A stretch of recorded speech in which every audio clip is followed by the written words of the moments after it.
My girlfriend has been extensively trauma dumping on me. But her stories are starting to contradict themselves, and now I can't help but start to suspect that she is either lying or something else is up. I, 26M, am currently in a 3-year relationship with Kathy, 24F. I'll spare you all the details about her personality, but I love her dearly. I fully intend to marry her when the time is right for both of us. On our first date, Kathy warned me that she had PTSD from past trauma. Some of the things that she has told me have been so devastating that they made me physically ill.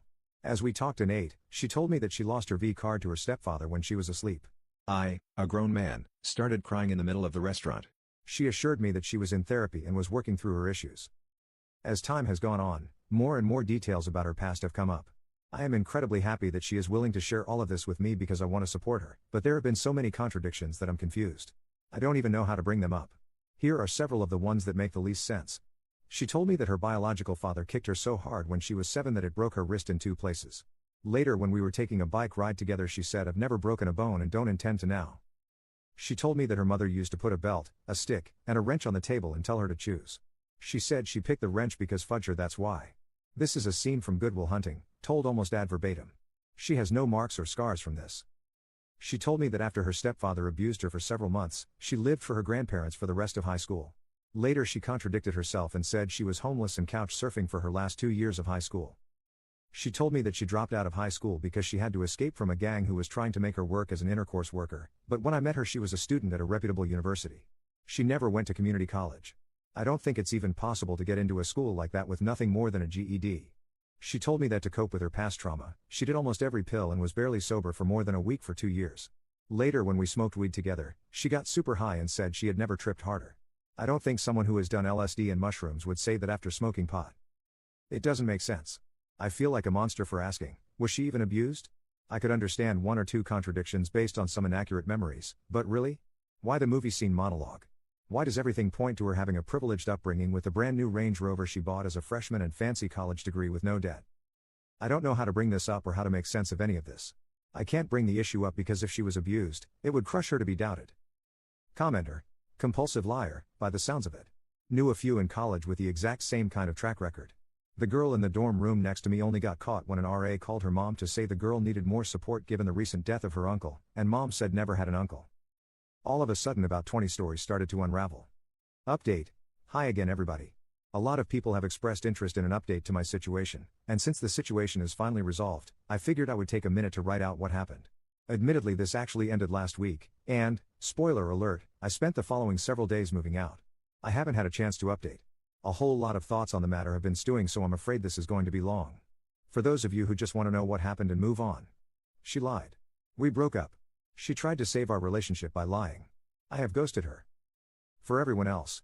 After reading through nearly every single response to my post, I came to 2 conclusions. 1, my girlfriend was lying about, at the very least, the extent of her abuse, and, 2, she was only going to continue escalating these lies unless I put a stop to it.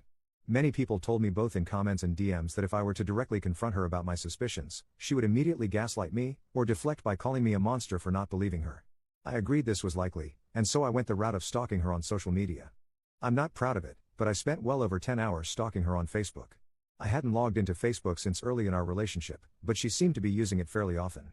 Through my search, I discovered 2 things that she couldn't possibly explain away. She has another Facebook she uses for close friends and family. The Facebook page she has me on is reserved for friends from online games, giveaways, and so on. This all came to light when I started messaging her Facebook friends. I sent them a copy/pasted message. Hey, I'm Clara's boyfriend. I know this is out of the blue, but would you mind if I asked you a question? I wanted to get her a gift and was hoping for a bit of advice. The majority of the people didn't respond. Fair enough. I assume many of the messages got automatically filtered. Of those who did respond, the vast majority didn't really know Clara, or only knew her online or didn't remember her at all. It was bizarre. Where were her college friends? Her not having high school friends would be right in line with what she told me before, but I know she has friends from college because she hangs out with them regularly, or at least she did until we went into lockdown. Eventually, I figured it out. She had another Facebook. It was a total stroke of luck that led me to it. She happened to have one single friend who was on both of her Facebook pages, and when stalking her friend's friends, I found my girlfriend's second page. On her real Facebook page, everything she told me completely unraveled. Dozens of high school friends.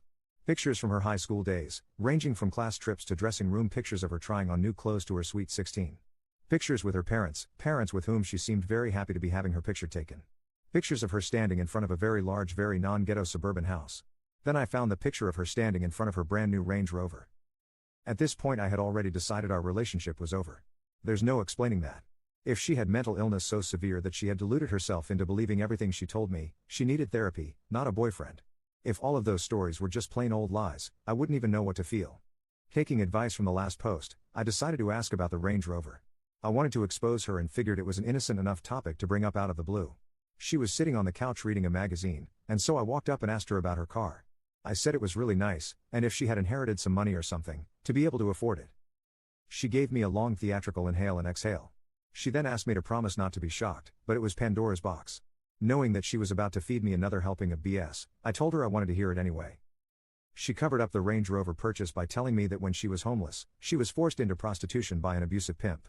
She said that with the money she saved by overcharging clients and hiding tips from him, she was eventually able to afford the car. Then she asked if I still loved her despite her past. So that was the end of that.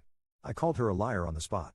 Aside from everything else, what really ticked me off about this lie is that street prostitutes don't make nearly enough money in tips to be able to buy an expensive car and pay for a college education. Then I told her that I saw her real Facebook. All of those pictures. For the first time in our relationship, she didn't have an explanation. I started my move out the next morning, the lease be damned, and finally was done with it in 3 days. She has frantically texted me saying she could explain and she was ready to tell me the truth. Yeah, the truth. I'm almost tempted to ask her for it just so I can experience another wild tale, maybe this time it being about her experience with witness protection on the run from the mafia or some other ludicrous story. Thanks again for all of the advice and help, everyone. I feel like a total idiot for wasting 3 years of my life with her, but I have high hopes for my future. I'm going to take a break from dating for a while though. Right now I'm staying at a buddy's house who has been nothing short of amazing. She does not know where I am. Commenter. She sounds like a narcissist, to be honest. I know someone exactly like this. Also, you called her Kathy in your other post? OP, haha, I just screwed up and thought she was Clara before. It has been 2 weeks. Her real name looks nothing like either. Commenter 2. My boyfriend was in a relationship like this for 5 years. She claimed to be abused and all sorts of stuff that didn't line up over time. She was also very manipulative and demanding of him, which I'd get that was also the case for Op. I asked him the same thing, how did it last so long? Basically I think love bombing in the beginning was the biggest factor. My boyfriend kept thinking it could get better if he fixed himself. She also wore him down with her stories/justifications and blamed him for misunderstandings, so he didn't trust himself and thought poorly of himself, so he got depressed and kinda gave up on life thinking he was so messed up, never questioning her actions.